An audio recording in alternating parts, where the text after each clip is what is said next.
சரவணன் பேசுகிறேன். இப்போ பார்த்தீங்கன்னா இந்த வீடியோவில் நம்ம ஸ்க்ராப் பர்டோட இன்டோர் பிளாக் அப்புறம் நம்ம வந்து பார்க்குறோம். இஸ்மாயில் அவங்களோட ஃப்ரெண்ட்ஸும் சேர்ந்து என்ன பண்ணுறாங்கன்னா, ராப்ன்ற அங்கிள் கிட்டேருந்து காரை வாங்குகிறாங்க. காரை வாங்கிட்டு ரோடு வழியாக போயிட்டுருக்காங்க. ரோடு வழியாக போயிட்டுருக்கிறப்போ பார்த்தீங்கன்னா எலக்ட்ரிக் வந்து பார்த்திங்கன்னா ரோடு கரண்ட் வந்து பாஸ் ஆகிட்டே இருக்குது.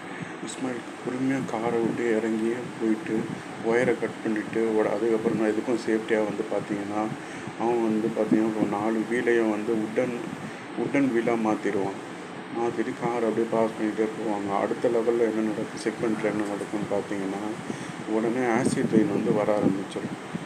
இந்த பசங்க உடனே என்ன பண்ணாங்கன்னா ஸ்டீல் ஷீல்டை போட்டுட்டு அப்படியே பாஸ் பண்ணி போயிட்டே இருப்பாங்க.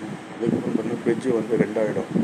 அதுக்கப்புறம் வந்து பார்த்திங்கன்னா அவங்க ரேஸ்அப் பண்ணி ஜம்ப் பண்ணி அந்த கார் வந்து ஜம்ப் ஆகி அப்படியே மூவ் ஆகிட்டு அந்த பிரிட்ஜை க்ராஸ் பண்ணிட்டு போயிடுறாங்க. அடுத்து நம்ம செக்மெண்ட் 2ல் வந்து